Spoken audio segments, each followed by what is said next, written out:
पार्लिमानी election हुए,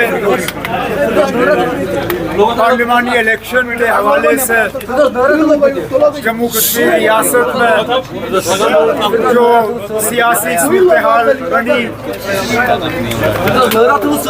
और ये जानते हुए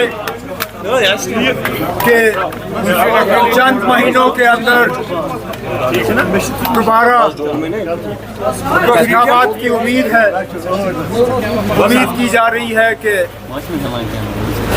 सुप्रीम कोर्ट के लगाए हुए वक्त की पाबंदी के तहत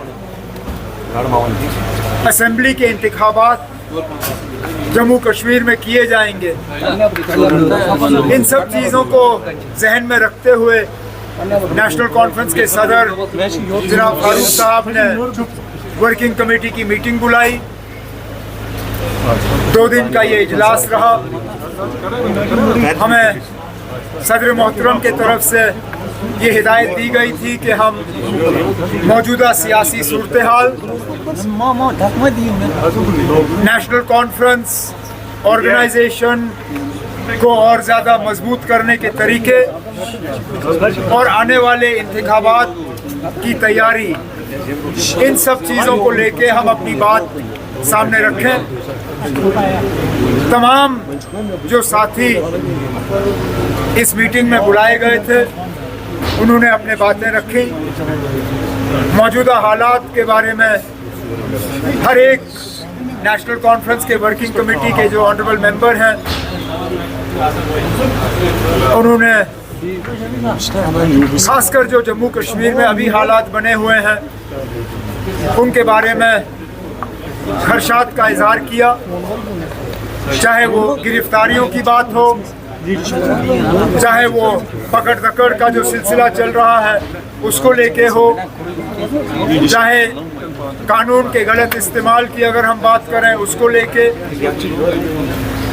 रोज़ बरोज़ जो बिजली का निज़ाम बिगड़ता हुआ नज़र आ रहा है उसको लेके लोगों ने बात की। बिजली की फीस दिन ब दिन जो बढ़ाई जा रही है उसको लेके नाराज़गी का इज़हार हुआ। राशन की किल्लत, राशन की कीमतें, जिस तरह जम्मू कश्मीर को हर लिहाज से धकेला जा रहा है और सताया जा रहा है, इन सब चीज़ों को लेके नेशनल कॉन्फ्रेंस के वर्किंग कमेटी के मेंबरों ने अपनी बात जो है सदर मोहतरम के सामने रखी। उमर साहब, जो पार्लियामेंट का इस वक्त एटमॉस्फेयर है वो आप भी मॉनिटर कर रहे होंगे। पार्लियामेंट का एटमॉस्फेयर जो है बात करना उस वक्त वो फ्रंटली एटमॉस्फेयर नहीं लग रहा। जो दूसरा कि प्राइम मिनिस्टर ने 3 जगहों का नाम लिया, आने वाले टाइम में 3 स्टेट्स में इलेक्शन होंगे, जम्मू कश्मीर का नाम नहीं लिया गया। दूसरा के साथ में जो आज इंजीनियर रशीद का ओथ लेना एक रिस्ट्रिक्टेड अनकंफर्टेबल एटमॉस्फेयर।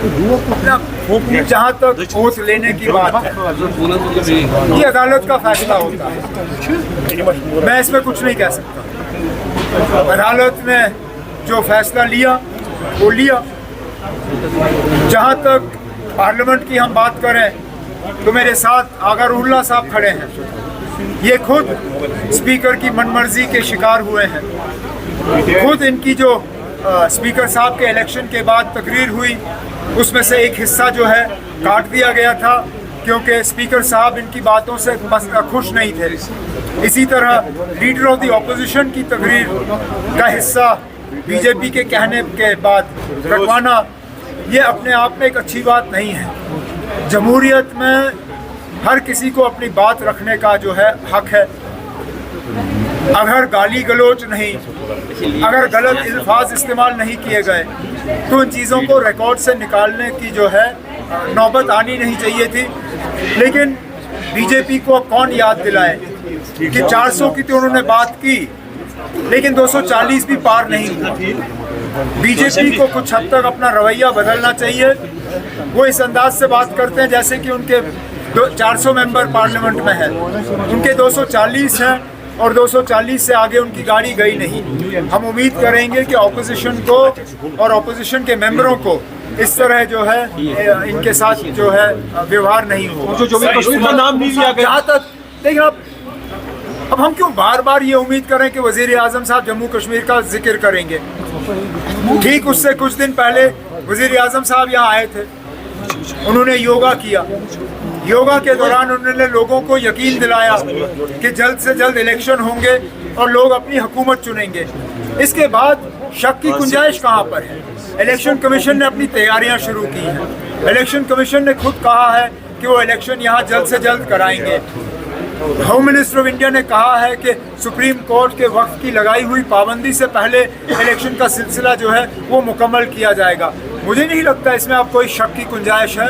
इलेक्शन होंगे, हम उन इलेक्शनों के लिए तैयार हैं। उमर साहब, जो मीटिंग हुई क्या उसमें ये कुछ कंक्लूजन आया कि इंडिया अलायंस पार्टनर्स के साथ असेंबली इलेक्शन आप लड़ेंगे? ये बात सदर मोहतरम पर छोड़ दी गई है। सदर साहब जो इसमें बेहतर समझेंगे उनका फैसला हमारे सिर आंखों में। उमर साहब, जो एनिमी आर्म्स एक्ट की बात हो रही है कि एनफोर्स किया जाएगा जम्मू कश्मीर में, किस चीज़ का? Enemy arms act. देखिए आप, एनिमी एक्ट दिल्ली जो भी फैसला करे, हम तो इंतजार कर रहे हैं। यहाँ इलेक्शन होंगे, स्टेटहुड हमें रिस्टोर होगा, उसके बाद जो भी फैसले होंगे हमारे लिए वो हम खुद ले लेंगे। ये फैसले हमारे ऊपर ठोसे नहीं जाएंगे। अग्निवीर स्कीम भी एक कंटेस्टेड इशू इस वक्त बना हुआ है। अग्निवीर ये तो पुराना इशू है, इसके खिलाफ बीजेपी को पहले ही वोट पड़े। बीजेपी की हार की एक बड़ी वजह ये रही कि अग्निवीर को लेके उन इलाकों में जहां सबसे ज़्यादा लोग आर्म फोर्सेस की तरफ जाते हैं, उन्होंने इस अग्निवीर को कबूल नहीं किया है। बीजेपी को लोगों का जो मैंडेट है वो मानना चाहिए और अग्निवीर स्कीम को कैंसिल करके इसकी जगह में कुछ और लाना चाहिए। हमने भी पढ़ा नहीं है, सुना है कि जो इंजीनियर रशीद की पार्टी की तरफ से कि राहुल गांधी मुसलमानों की नुमाइंदगी अभी तक नहीं कर पाए। सॉरी, किसने कहा ये? इंजीनियर रशीद की तरफ से मैं कुछ नहीं कह सकता हूँ। उमर साहब, मैंने ऐसा बयान देखा उमर साहब, जो मीटिंग हुई इसमें अलायंस की बात हुई आने वाली असेंबली, नहीं। मैंने इसका जवाब दे दिया।